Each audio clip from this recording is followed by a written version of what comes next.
Hello, welcome to our virtual community conversation titled COVID-19 in Our Community, Past, Present, and Future.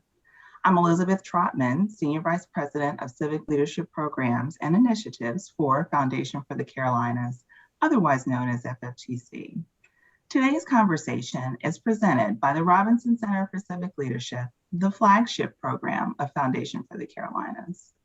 The Robinson Center, named for Sally and Russell Robinson, convenes partners and funding to address our region's greatest needs and opportunities.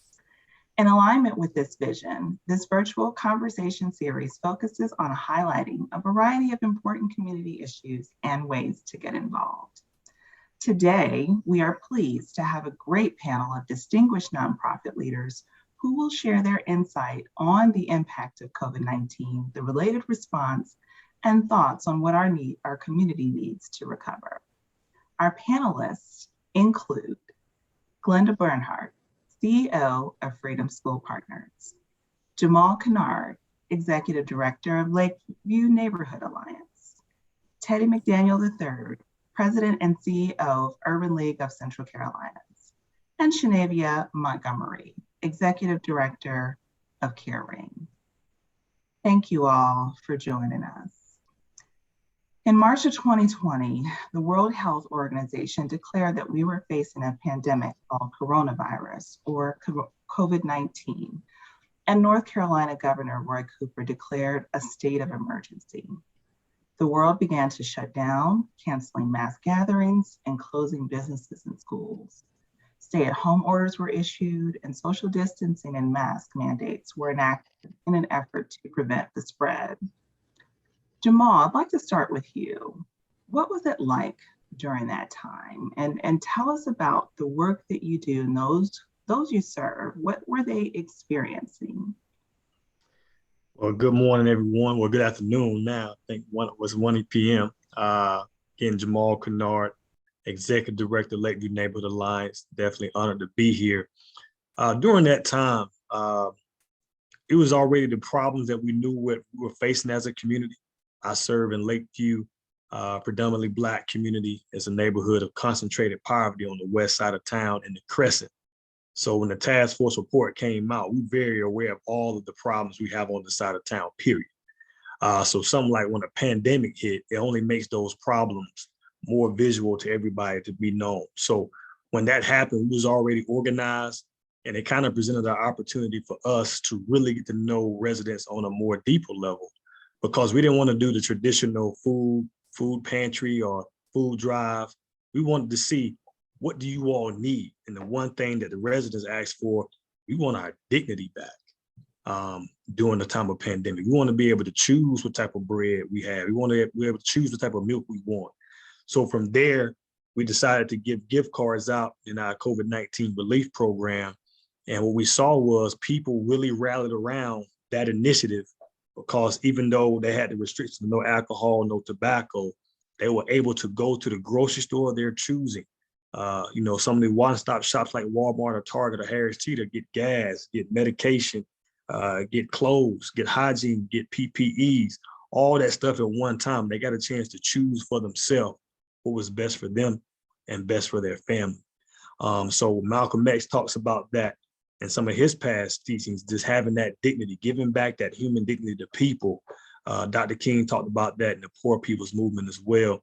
So we just wanted to be a part of progressing that movement to what we're doing here in Lakeview, and the pandemic presented that opportune time for us to do so. And I'm happy to say that we're able to continue that program even to this day. And it has evolved to our economic mobility program, to where they're not even receiving the gift card. They're also receiving financial literacy to help, do more strategic things with the money they're saving.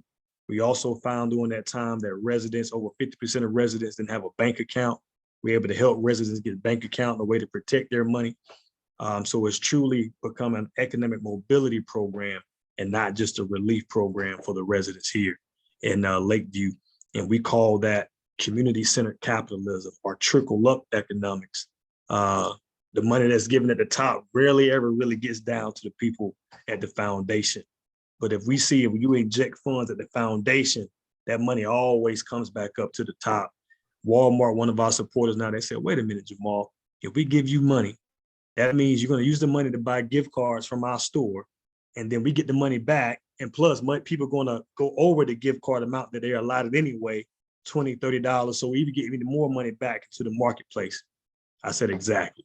So it helped us really understand how we can organize, work together, not just in our community, but with partners like you all at Foundation for the Carolinas, Brother Teddy at Urban League, and even places like Walmart, big corporations that begin to understand the concept of trickle-up economics and community-centered capitalism. It's best for the market, it's best for the economy, it's best for neighbors, and it's best for all of us on this call today. Because as James Baldwin says, if one of us is hungry, then all of us are in danger in some type of way.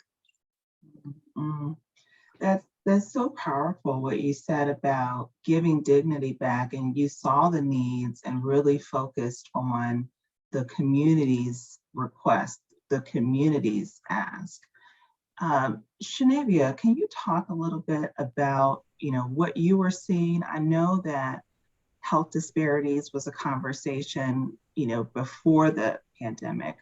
What did you all begin to see, and how were you able to address health disparities? Yeah, so thank you for having me. I have to echo everything that Jamal is sharing. We know that as it relates to health equity, it's a very complex issue. And our mission here at Caring for nearly 7 decades has been to ensure access for people for health equity reasons, especially our community's most vulnerable residents.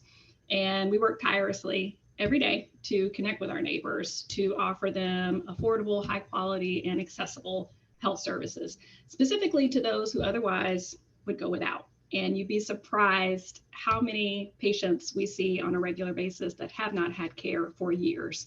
So inarguably, we know that some have suffered more amidst the pandemic than others. And especially for marginalized populations, we have had a front seat to observing a lot of those continued consequences that come from historical, racial, social, and economic disparities for disadvantaged populations.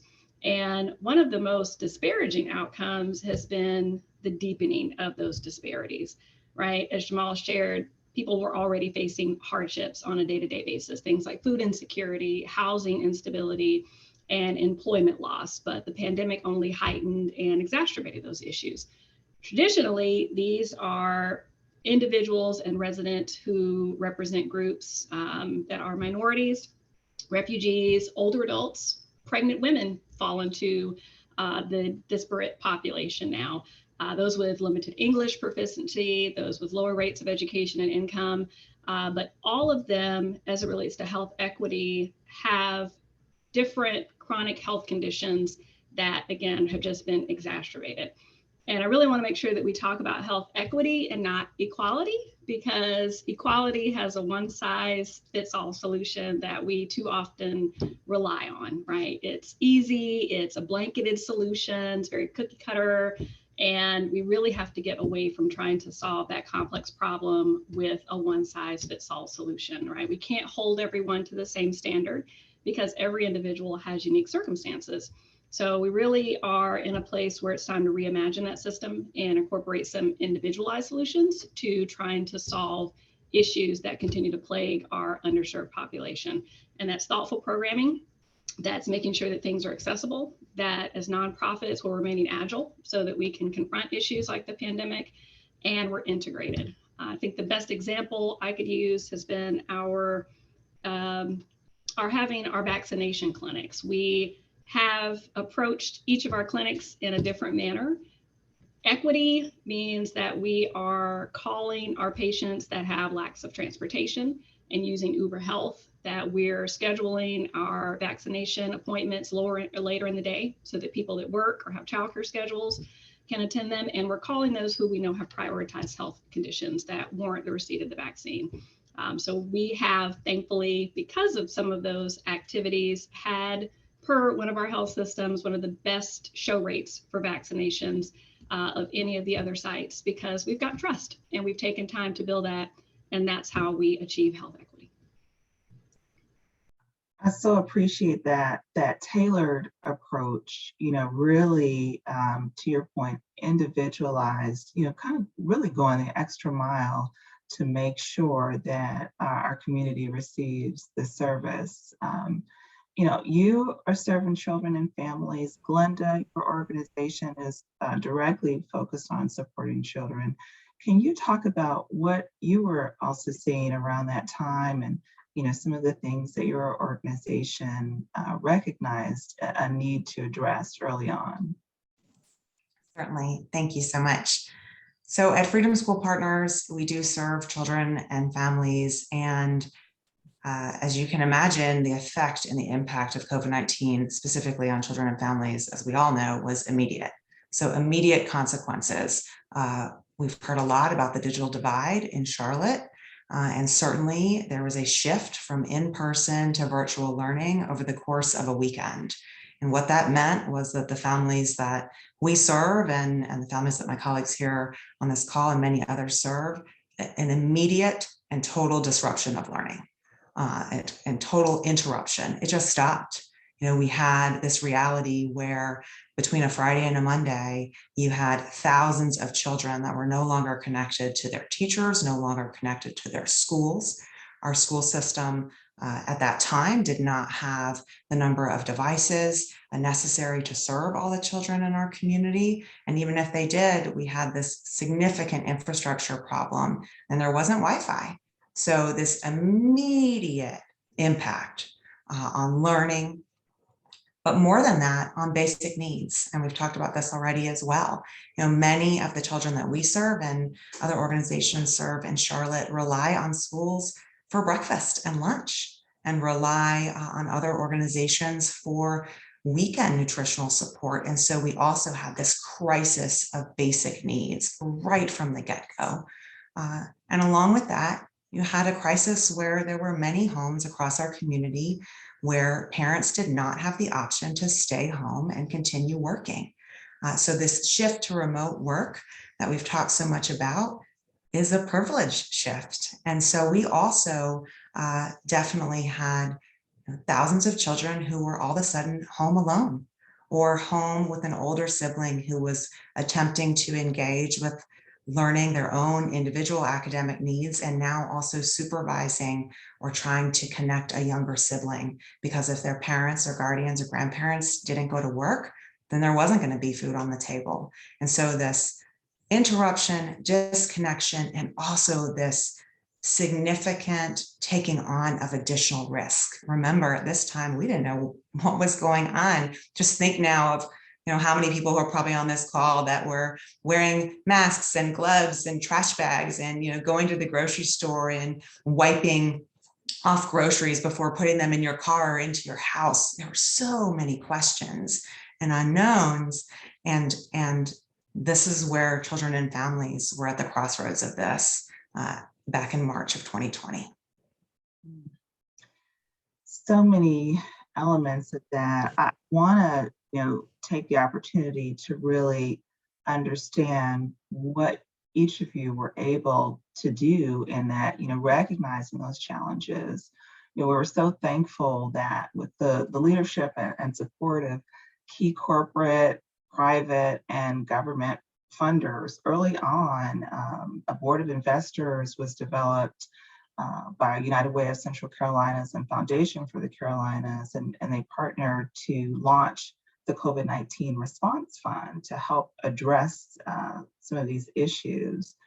Led by a grants committee, grants were distributed to connect and address basic needs and workforce development challenges. I know Teddy, the Urban League, was at the forefront of that. Can you talk about the difference that made and some of the things that you also saw and you were able to do as a result? Sure. I'm thankful to be on the panel. I guess I'll just kind of call it lived experience, right? So think back to March 20th, like the world got stopped. And the interesting part about this panel, there's a lot of partners on here. we were partners before the pandemic, right? Like literally, I literally was going to Lakeview like 2 days before we shut down. But we all had to, after March 20th, we had to pause for a second, take a breath, and then pivot. And so that's what we did at the Urban League. We do a lot of things here. We're known for workforce development. And, there are all kinds of things that we do. But after we pivoted, the first thing was, okay, how do we make this shift to help people get on their feet? What does that mean for us? It means things like there's a capacity issue. We went from in-person, touch people, inspire them, train them, to now we got to go on screens. Now we got to operate, right? And so if you remember a couple months in, after everybody had to just go home, there were people called essential workers, and they didn't have a choice. Now, I run a civil rights organization. This is a racial disparity because Black people disproportionately work in those jobs. So we all of a sudden had a rush of folks who had no choice and no real ability to navigate. So what do we do? You get your funds. I remember the fund being set up. There were 2 or 3 rounds. We were very grateful for the funding because things like, we're all on Zoom. We were the first in Charlotte to have a virtual job fair, right? The essential workers and companies needed spots. And they said, well, how are we going to do this? Well, we're just going to go virtual. And we did that. We did it every other week to start. Really, I remember this, just let's figure out how to use Zoom well, right? and coach our clients so they're prepared for things. But we did that. We really started to, the other thing, all of us run organizations of different sizes, but we had to change ourselves.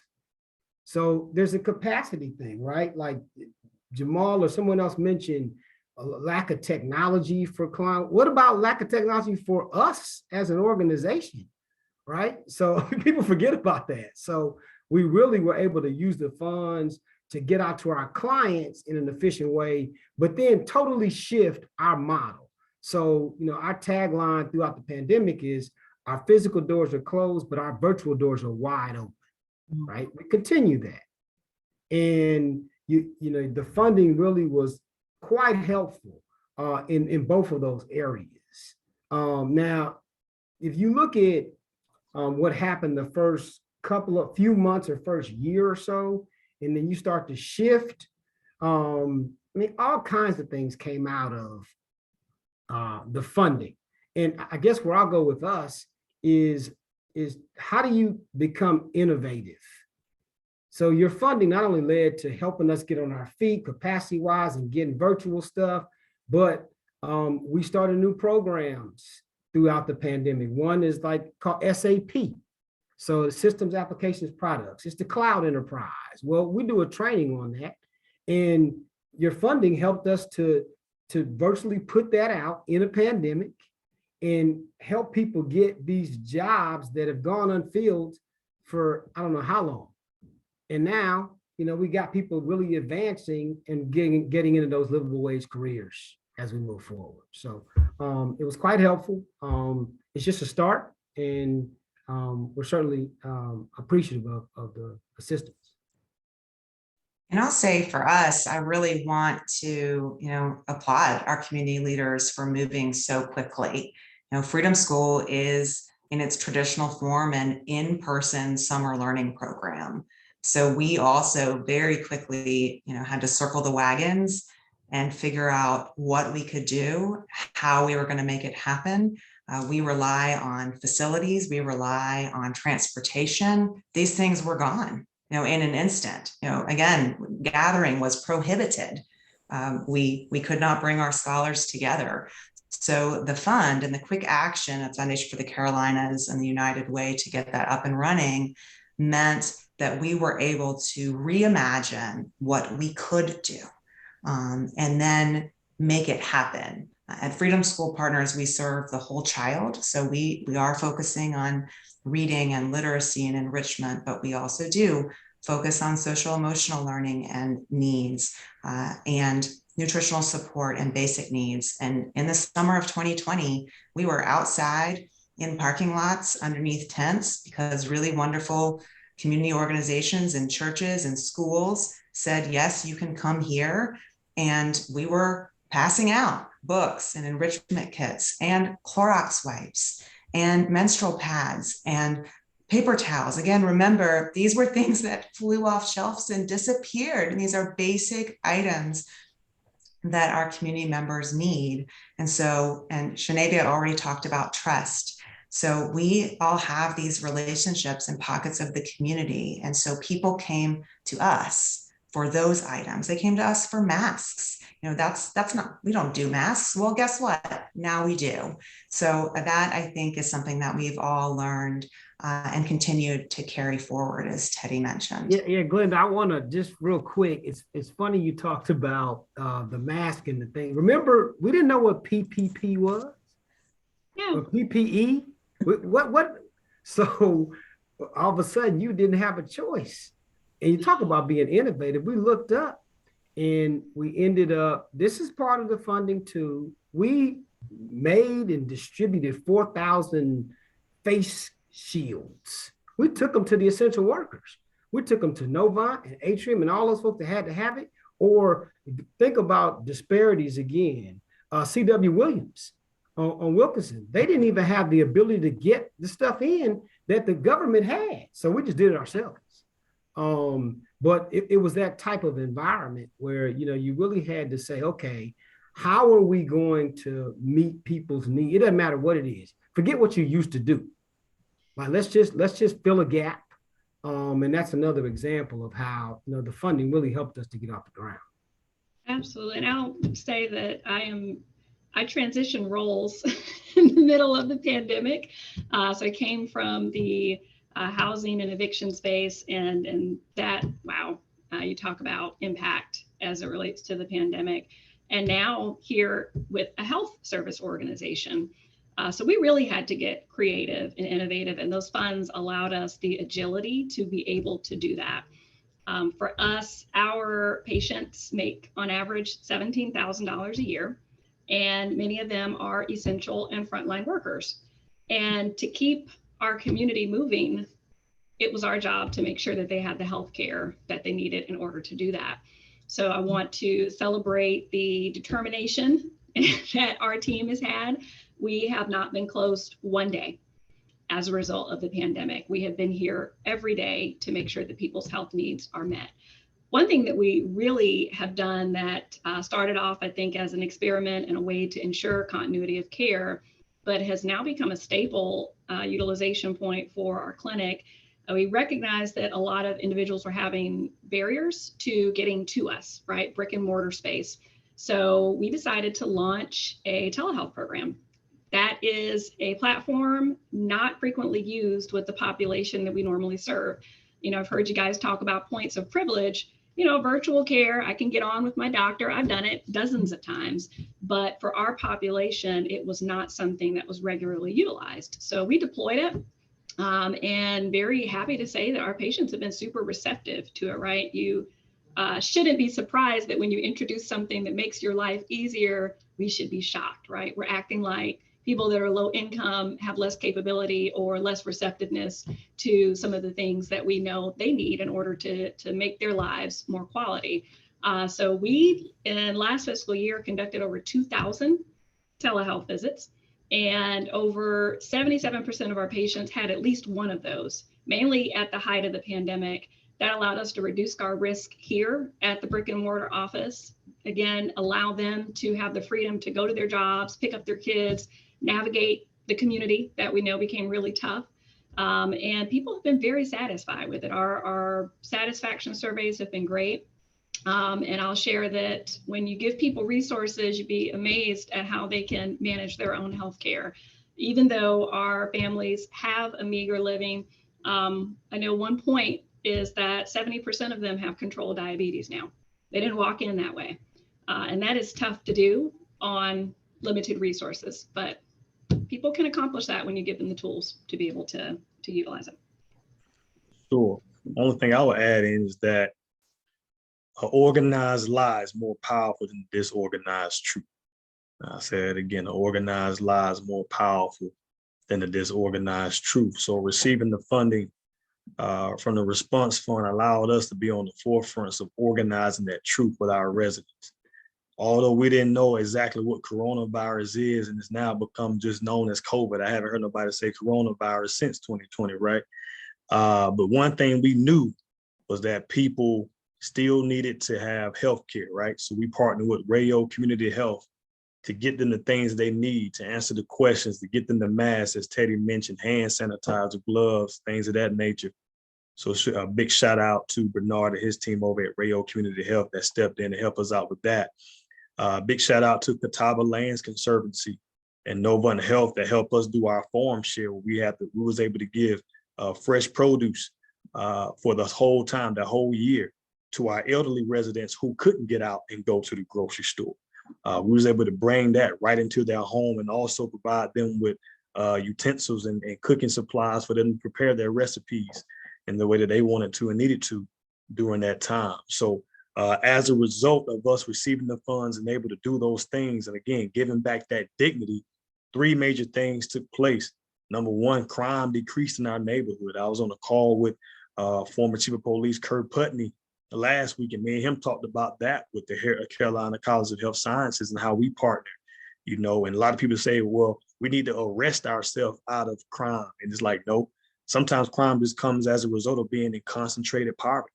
You know, poverty is tough no matter where it is. But when you concentrate poverty and put people on top of each other, what do we expect is going to happen? Number two, we saw people mental health increase. And we saw that because we weren't strangers in our neighborhood no more. I mean, people riding down the street waving, you know, they outside cooking on the grill just to get outside the house for a little while, you know. And like, Mr. Jamal, you know, that gift card helped us get these burgers, you know, you want one? I'm like, nah, we're supposed to be physically distanced, but appreciate it though. You know, like you almost forget that you're in a pandemic because people want to commune so much. So I always want to say a big shout out to the foundation and United Way for allowing us the chance to begin to organize that truth and a chance for us to become true neighbors in our own neighborhoods, because it's tough. When you're in that concentrated poverty and survival mode, you usually reject community and you focus on yourself. We've got out of that and we're moving out of that here in the Lakeview community. Now we can get up to the next level of learning how to love and belong to something bigger than themselves. So big shout out. Wow, I love that. And your statement about, you know, becoming true neighborhoods or true neighbors. I do want to take a few questions that are in the chat. And one is, how did you bridge the gap between analog and virtual communication to reach community? I see Glenda nodding, so I'm gonna let her kick it off and toss it over to others. I imagine that my colleagues will just echo this. It's the more, right? So we're calling people, we're texting people, we're emailing people, we're putting flyers in places, we're everywhere. I mean, that's how you bridge that gap. It's not relying on any one method or mode of communication. We've all had to evolve to rely on and utilize all of them. You know, Shaneva already talked about, we shouldn't and can't assume that a particular client or service recipient wants their communication any type of way. We need to be prepared to deliver it and meet our community members where they are in the ways that they want and need at that moment in time. And that may look one way today, and it may look a different way tomorrow. So our ability to continue to evolve and adapt isn't just about the services we provide. It's about how we communicate about what we have to offer. That's so true, Glenda. I will add that I think that voice, right? I've seen a definite rise in the voice of those that we're serving in this community.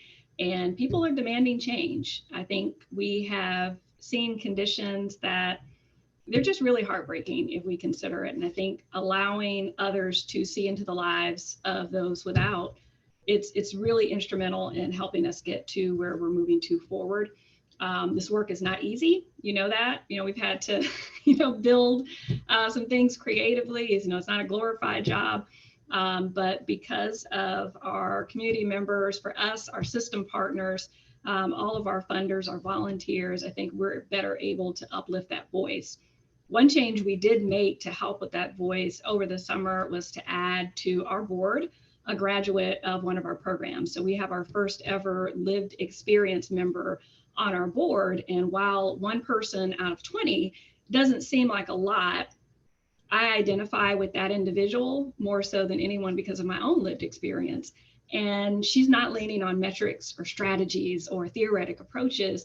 She's leaning on what she trusts, right? We're coming back to that place of trust. And that really is going to feed our board and our organization information that otherwise we may not get, at least not in that formal a setting. So I think we have to ask all of ourselves, in who and in what do we trust? And, in this panel, I trust these other leaders. I'm looking in the participants list. I see some of our funding partners. I see volunteers, other advocates that we have in the community. And I think that's what I'm hopeful for, is that we don't need to change to that degree. We just need to focus on exactly what we need to do to fill the gaps. But we're building, and that's promising. Thank you. Teddy, you wanted to answer that? Yeah, I mean, it's a good question. Like, I like that analog to digital. So we really had to reinvent ourselves, and it wasn't temporary. It like right now. So I mean, everything from kids and folks in concentrated poverty, meaning hardware, software, broadband, all of that.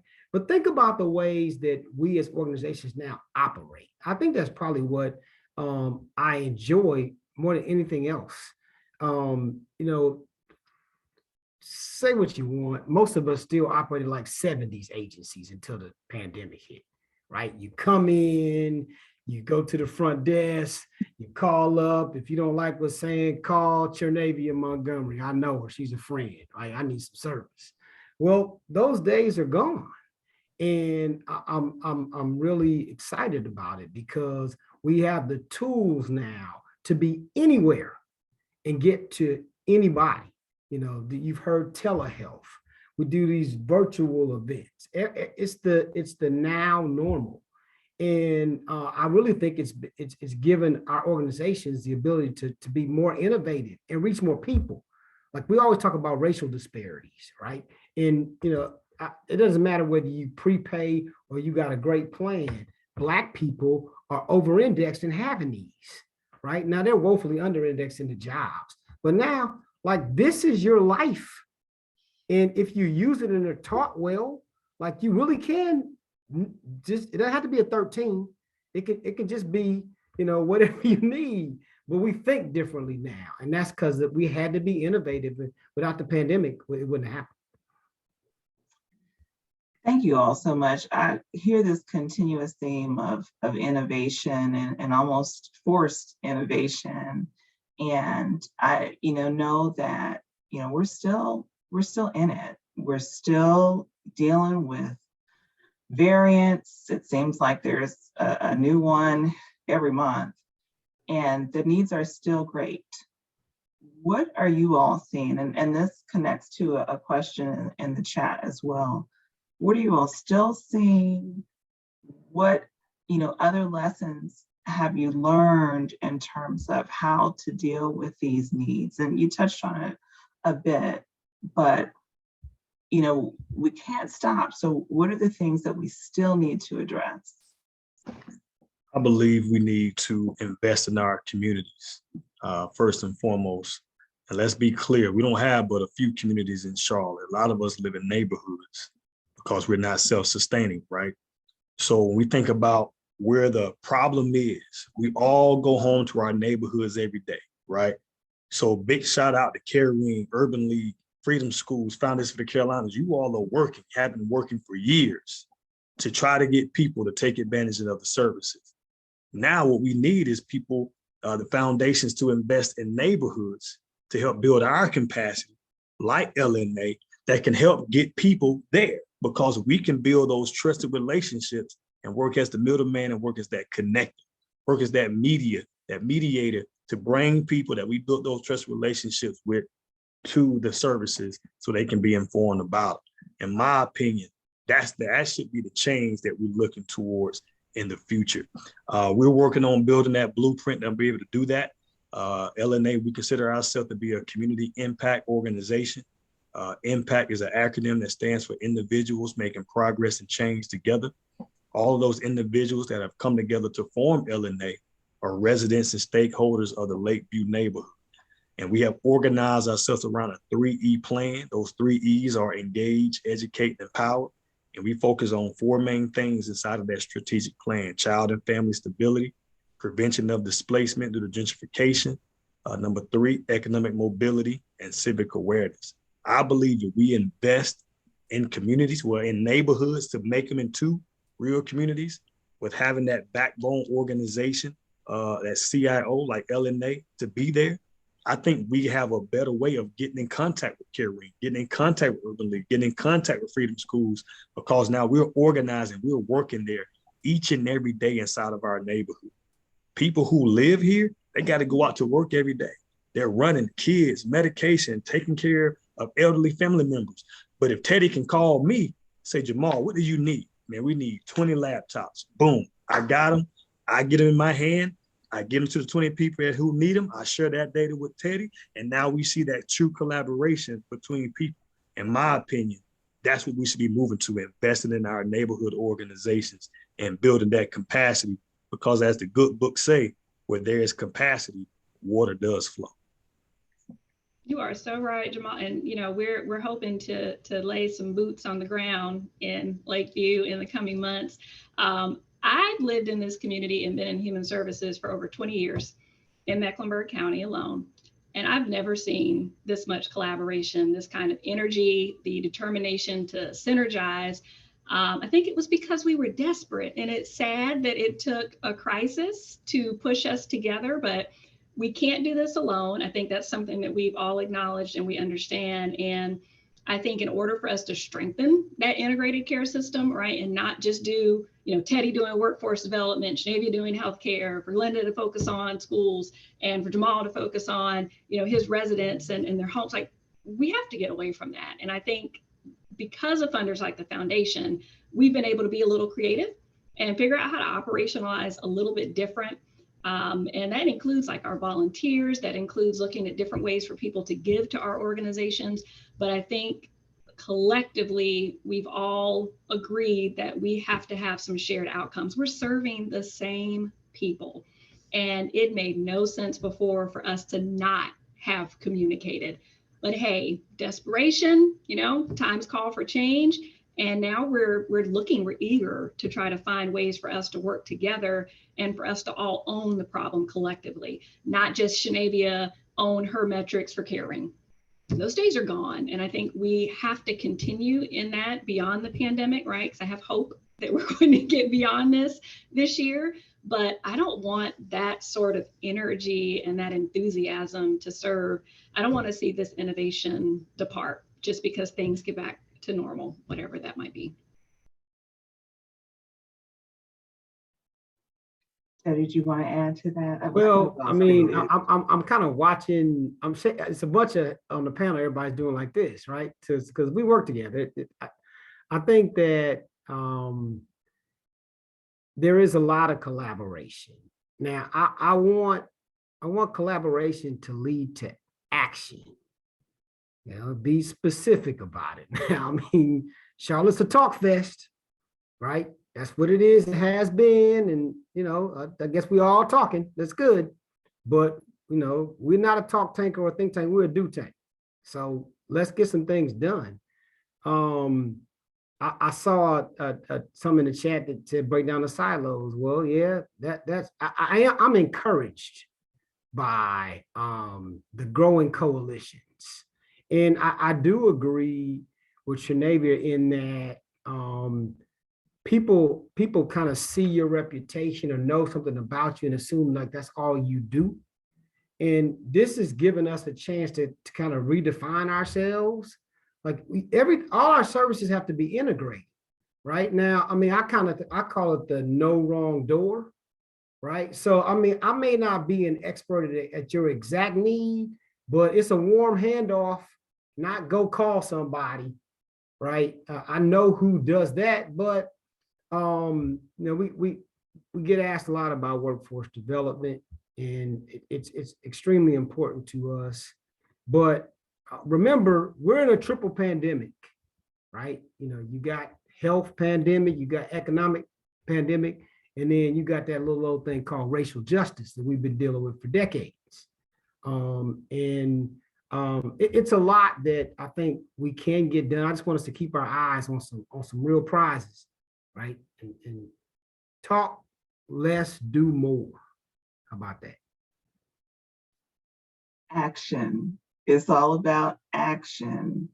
You know, I want to tag Glenda next, because as I think about, again, those who you specifically serve and our current state, you know, again, what are those things that you see as key needs, and what are the action steps that we should be taking now and in the future? We're, you know, middle of the new school year, getting ready for summer.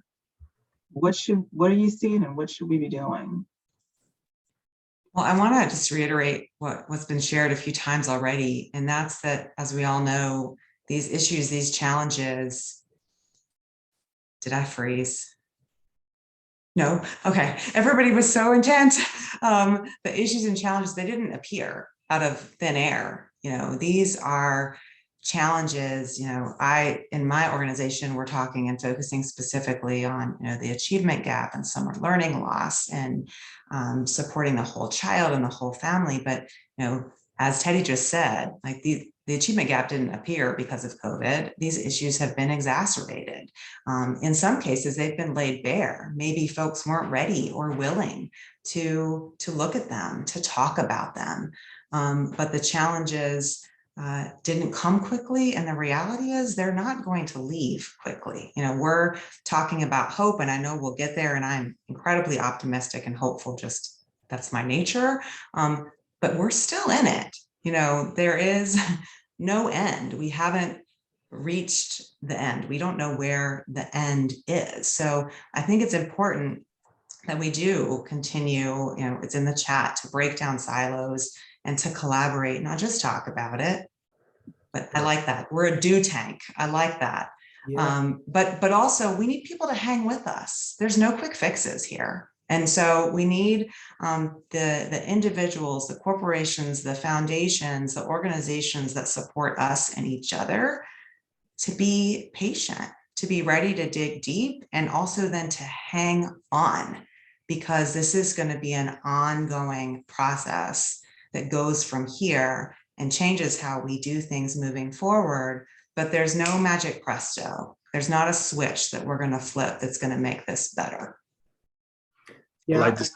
Go ahead, Teddy. I'm going to chime back in on some of these present day issues, because you know, we got through a part of the pandemic. We're still in it, but some things came out of the last year, some real devastating statistics.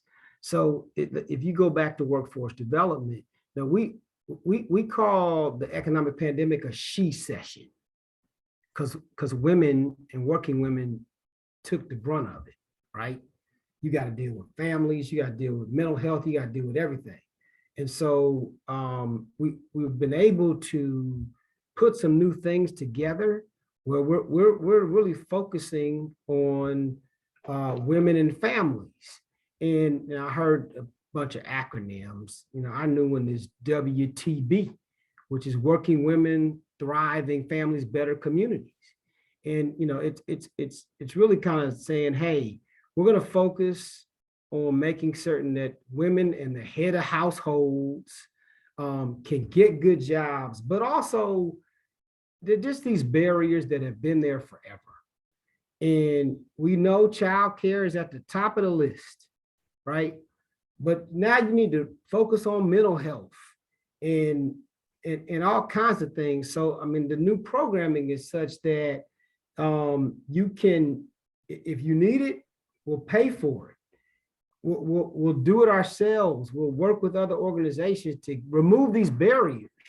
Because if you don't focus kind of in a wholly integrated program model for these women, nothing else works.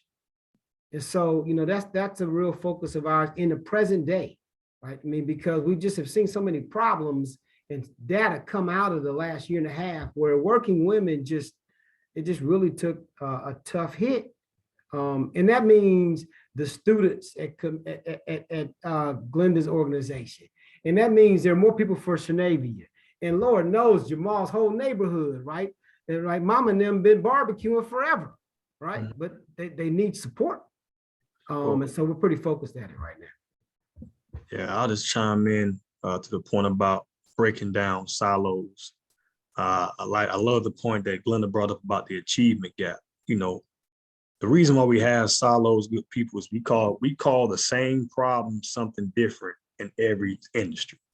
In the education, it's the achievement gap, measuring the same thing. How are people of color doing versus their white counterparts? We get the health, we call it what? Racial health disparities, measuring the same thing. To get the juvenile justice, we call it disproportionate minority contact or racial and ethnic disparities, measuring the same thing. We get the business and workforce development, we call it the same. We get the same problem, but we calling it what?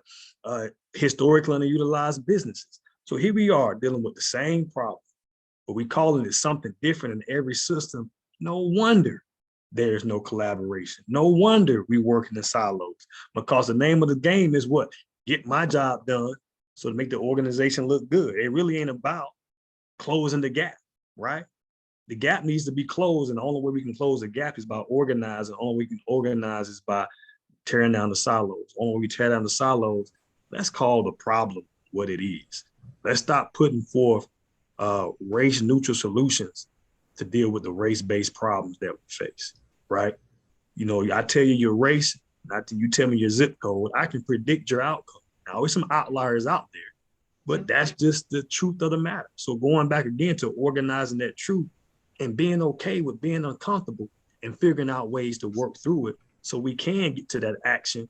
But I think the things we need to do before we get to the action, we need to be aware of the problem, we need to gather information, we need to have a true analysis of the problem, a racial equity analysis of the problem, have a vision and a plan, and now we should be ready to take action.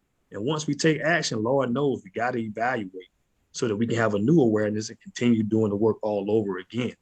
If we're just going from awareness straight to action, nobody's evaluating. If we still calling the same problem something different, it's going to continue to happen. Just like Teddy said, we're going to continue having the same problems in 2040, in 2060, and another 2080 plan going to come out. And another is like, man, when are we ever going to stop doing this stuff over and over again? When are we really going to answer the call and truly collaborate, organize with each other? That's what I'm waiting for. And I think that's what we ought to be doing together as a Charlotte community.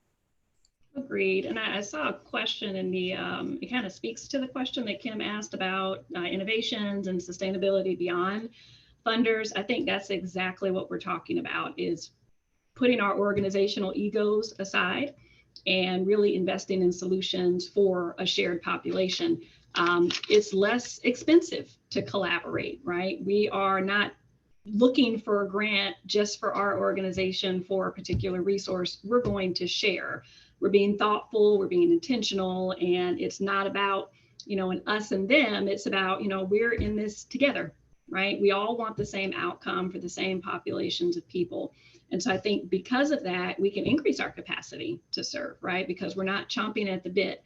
What I've also seen us do better as a community is also align our funding sources to what the needs are. And so I'm grateful that our voices are being heard in a leadership space to ask for a little bit of grace and flexibility and, hey, this is what our need is, and encouraging those collaborations. I'll give you a really good example of one that we recently entered into with Kenny Robinson and Freedom Fighting Missionaries. If you're not aware, Kenny's organization supports individuals that are transitioning from prison or incarceration. They're coming out, he's helping them with cell phones and housing. But I learned in this pandemic that when you're released, you get 30 days worth of meds. And when those 30 days run out, where do you think those individuals go? The emergency room, where it's very expensive, where 9 times out of 10, we're going to have a bill that they're not going to be able to pay, and their conditions are worsening. So we've partnered with Kenny to provide the comprehensive care for his clients. Right there, it's a call. Hey, I got someone new that needs to come by. It's done, right? We can share resources. I'm not going out and looking for his folks. He's just bringing them to us because they've developed a partnership with us. So we're working together. And it's working beautifully, and I'm really proud of that. And we're hoping to expand with other organizations to do that same sort of kinship relationship, you know, where we can be a trusted partner in healthcare and we can try to solve some of these problems together. Because of partnerships like that, that's how we get to saving $15 million in avoidable ED charges for our organization every year. It's just, it doesn't make sense. You know, why rack up a bill for something that probably could have been resolved with comprehensive care? Our people deserve access to quality care. Another question I have is, what's a privilege and what's a right? We have to start asking those questions. A lot of the things that we're really trying to get for our families, they should be rights. They're not privileges. They're not things that people should have to beg for or, you know, try to seek out, you know, using resources. They should be accessible and affordable and quality driven, right? Just because something is cheaper doesn't mean the quality has to be worse. Healthcare is definitely not one of those things. So I'm happy that we've been able to, with the support of funders like the foundation, be able to keep offering quality health services. Our experience here is just like you get if you went to one of the larger health system partners. And it's because of all those partners, we can keep doing the work that we're doing. Well, thank you. I hear so many, again, additional themes around collaboration and what is required for that. Certainly sharing language and leaving egos at the door and really pursuing, you know, partnerships and illuminating and seeking out community voice. And it seems like, you know, that the pandemic really pushed us into more of that. And so as you think about, just in our closing, you know, final thoughts around the future and, you know, what has happened so far, what's been successful, what needs to be improved, what are your hopes and what do you see? And I'm going to incorporate a bit of an audience question into this. What is it going to take for us to sustain this? And I'll start with Glenda. Excellent. My hopes are that we are not talk fest, but we're do tanks. I'm totally taking that one, Teddy. What we've discussed related to collaboration and cooperation, I do agree that pre-pandemic, so many of our partner organizations, you know, were positioned from a point of scarcity and fear. If we talk to you, if we work to you, does that mean this funder or that funder or this donor might go support your work instead of my work?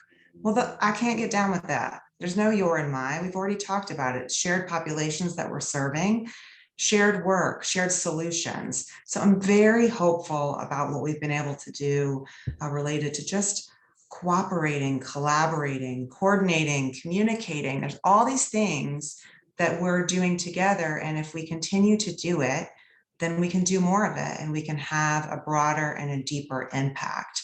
You know, there's new talk around Charlotte about trust-based philanthropy. And I think that that is critical to this as well. We know what we're doing and our clients and the people we serve trust us to do it well. So we need the folks who support our work to trust us to do it well, to be creative, to be innovative, to shift, to twist on a dime when something happens and know that we are being good stewards of your resources and your trust because we want to be good stewards of those that we serve. So those are things that I'm hopeful about. I'll say that I am hopeful for the increased conversations around health equity. It's something that in this service field we talk about all the time, but now it's becoming common conversation for many in the community. So talking about, what's accessible, and to Jamal's point earlier, looking at what the data is showing. We know that 13% of adults in Mecklenburg County don't have health insurance. And that 160,000 people have shared that they want to go to the doctor but can't afford to. Those are issues that can be solved. We have an abundance of programs and services in the community, but coverage is not always the answer. We have neighborhoods that are right around the corner from clinics or from healthcare providers, and that's where we have to get into the access conversation. What are the barriers? Some of it is just trust. And so we're happy that these conversations are happening so that we can help make sure that things like healthcare, which should be a right, is not cost prohibitive for people, that care is culturally competent, right? That's important too. We talked about the priority health zip codes, right? Making sure that our focal areas are on those who statistically have shown they need it most, and making sure that that programming is thoughtful. Stat that really blows my mind every time I say it: Black infants are 5 times more likely to die in their first year of life. Why is that the case in 2022? That regardless of my income, regardless of my socioeconomic status or my education level, I, as a Black woman, if I chose to be pregnant today, it is still a dangerous business. And that just shouldn't be the case. So we have to really make sure that we are representing folks in the areas that matter most, and that we're being thoughtful, that we're looking in the mirror to ask what we can do to help with some of the problems that are continuing to plague our community, and that we continue working in these collaborative spaces that we found ourselves in because of a pandemic accidentally. Yeah, if you just want to ask about, yeah, I'm hopeful. I'm an eternal optimist. I think you have to be in this business. I want to go back to something Jamal mentioned: community-centered capitalism. I love that. I think we say around here that we're emboldened because of all that has happened in the last couple of years. But I think I'm really excited about the fact that there's so many on the ground organizations that are being lifted up. And you have to have that as grassroots and grass tops.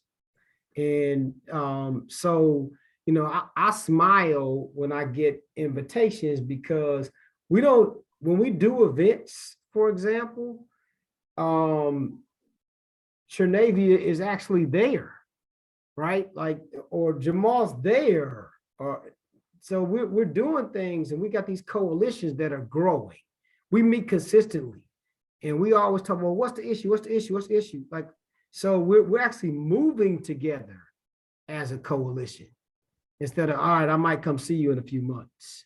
That's exciting.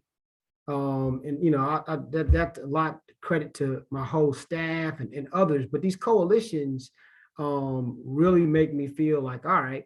Now, last thing I'll say is, I got here 4 years ago, and Charlotte had a tagline back in the day called the New South. Well, when I got here and drove around, like, this looks like the old South, segregated. We got to break all that stuff down. Hello. Speak the truth, stop being racist. Come on now, right? Put some money into Black businesses, real money. And that stuff's happening. But I'm very hopeful for the future. I really appreciate the opportunity to speak to everybody and continue working with all of you going forward. Sure, I'll make mine pretty brief. Number one, people are not poor because they lack goods, services, and programs. People are poor because they lack power. And if we're not in the business of redistributing that power back to people and redistributing those resources in a more equitable way, what are we doing? We can just stop the conversation right now. Those two are not at the forefront.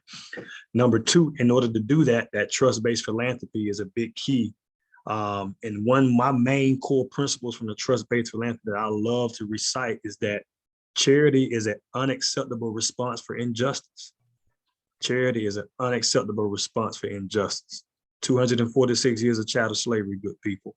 At the end of that time, the people who was enslaved were estimated worth $63 billion.